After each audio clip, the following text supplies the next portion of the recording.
ٹنکو بہت شرارتی بچہ تھا۔ اسکول اور محلے کا ہر چھوٹا بڑا اس کی شرارتوں سے تنگ تھا۔ وہ تو بے زبان جانوروں کو بھی تنگ کرتا رہتا تھا۔ امی ابو سے سمجھاتے مگر ٹنکو باز نہیں آتا۔ آج وہ جب اپنی چھوٹی بہن نازیہ کو تنگ کر رہا تھا تو اس نے غصے میں ٹنکو کو دھکا دے دیا۔ ٹنکو فرش پر گر گیا اور زور زور سے رونے لگا۔ وہ اسی طرح خود کو مظلوم اور معصوم ثابت کرتا تھا۔ اس کے رونے کی آواز سن کر دادی اماں اپنے کمرے سے نکلی اور رونے کی وجہ پوچھی تو ٹنکو نے جھوٹ بول کر خود کو بے قصور ثابت کر دیا۔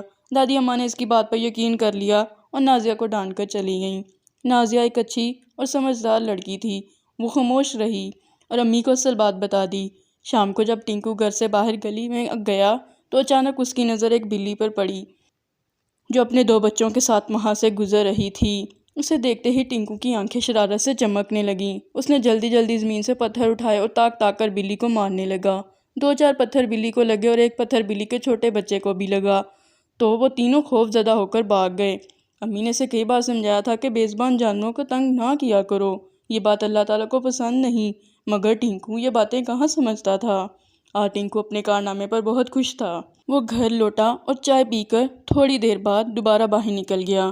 ابھی اس نے گلی میں قدم رکھا ہی تھا کہ ایک تیز رفتار سائیکل سے ٹکرا کر زمین پر گر پڑا۔ اس کے ہاتھوں اور پیروں پر چوٹ آئی اور زخموں سے خون نکلنے لگا۔ ٹنکو درد کی شدت سے رو رہا تھا۔ سائیکل سوار کی کوئی غلطی نہ تھی بلکہ ٹنکو ہی قصوروار تھا۔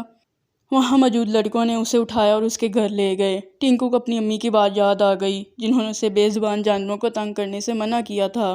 ابو فوراً اسے ہسپتال لے گئے اور مرہم پٹی کروائی۔ ٹنکو کو اپنی غلطی کا احساس ہو گیا تھا۔ گھر آنے کے بعد اس نے امی سے کہا کہ آپ ٹھیک کہتی تھیں، آج میں نے بے زبان بلی اور اس کے بچوں کو پتھر مارے تھے۔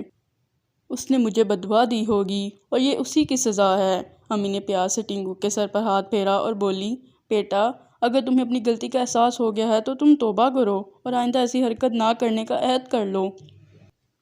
اللہ بہت رحیم ہے، وہ توبہ کرنے والوں کو معاف کر دیتا ہے۔ ان کی بات درست تھی۔ ٹنکو نے سچے دل سے توبہ کی اور امی سے وعدہ کر لیا کہ وہ کبھی کسی کو تکلیف نہیں پہنچائے گا۔